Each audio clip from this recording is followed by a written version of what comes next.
Thom Hartmann here on the news. You need to know this. Welcome to the double dip housing recession. According to new data released yesterday, home prices in America have reached a new low, dropping to 2002 levels, which was before the housing bubble started inflating. Some of the biggest cities in America are projecting new lows in the real estate market, including Atlanta, Las Vegas, Chicago, and New York City. As the S&P credit rating agency noted, this month's report is marked by the confirmation of a double dip in home prices across much of the nation.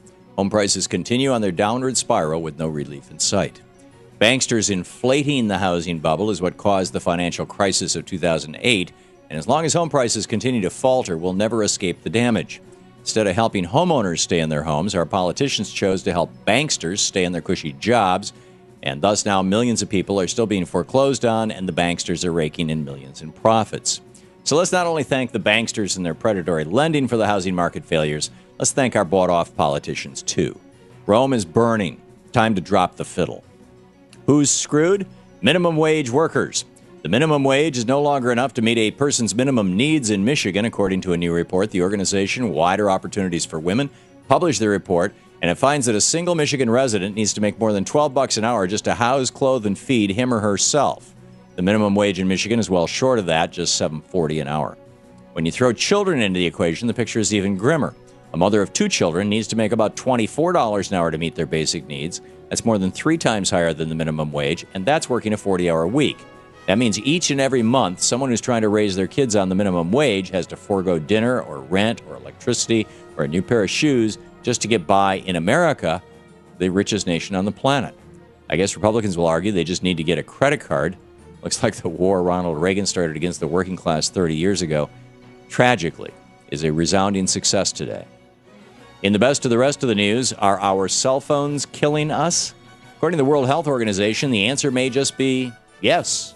Yesterday, the World Health Organization's International Agency for Research on Cancer concluded the cell phone radiation that we shoot right into our brain several times a day is, quote, possibly a carcinogen to humans, end quote, increasing the risk of malignant brain tumors. Cell phones have been classified as a level 2B carcinogen, meaning that they share the same cancer-inducing risks as DDT pesticides and engine exhaust. And I don't think any of us go out and drink a glass of DDT or hang out near car tailpipes all day long, but using a cell phone carries the same risk. So why are we just now learning about this risk here in the United States? Well, the National Institutes of Health have yet to issue a warning about cell phones and cancer risk, but they did recently release a report explaining how cell phone use can speed up your brain activity, and other studies point to their role in honeybee hive collapse. So have corporate telecom giants bought off scientists or politicians to cover up the risk of cell phones so they can keep feeding them to us with their monthly calling plans? Yet another example of corporate capture of our government.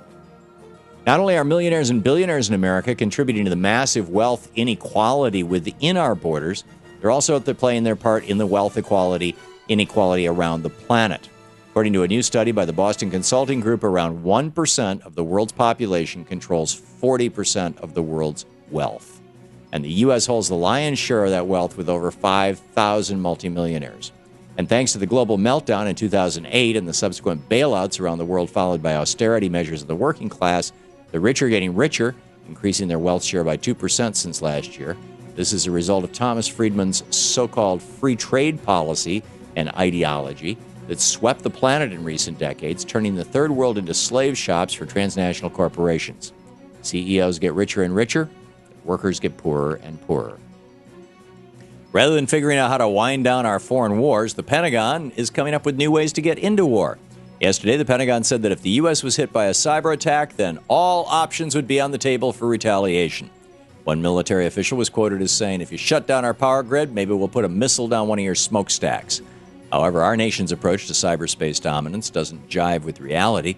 A recent report by the Center for the New American Society noted that the barriers to get into hacking are extraordinarily low, that all a person needs is a computer, which costs less than $400 in the United States, an internet connection, and limited technical know-how. So it looks like the Pentagon is setting us up for a war against a tactic again, just like the war on terrorism. Have we still not learned anything? Republicans played a fun little game of political theater yesterday with our nation's debt ceiling. Speaker of the House John Boehner brought a clean bill to the floor yesterday to raise our nation's debt ceiling, exactly what most economists have been saying needs to be done. The Republicans had no intention of passing it, voting nearly unanimously against their own bill. The point of the vote was to force Democrats to put their money where their mouth was and support a debt limit without any spending cuts attached to it. And as you might expect, the Democrats, fearing negative campaign ads next year, caved in, with about half of them joining Republicans to vote down the bill. Once again, on another important issue, the Democratic Party is split in half on what to do. Republicans have shot themselves in the foot all year, but if Democrats can't capitalize it and get their messaging right and tight, then Republican blunders won't pay off at the polls. Crazy alert, a meeting of the not-so-great minds. Last night, Donald Trump and Sarah Palin met in New York City to have dinner. Apparently, the two discussed our nation's trade balance with China over pizza in Times Square. Palin said she and Trump have a lot in common. Yeah, right. Celebrities, rich. I don't know.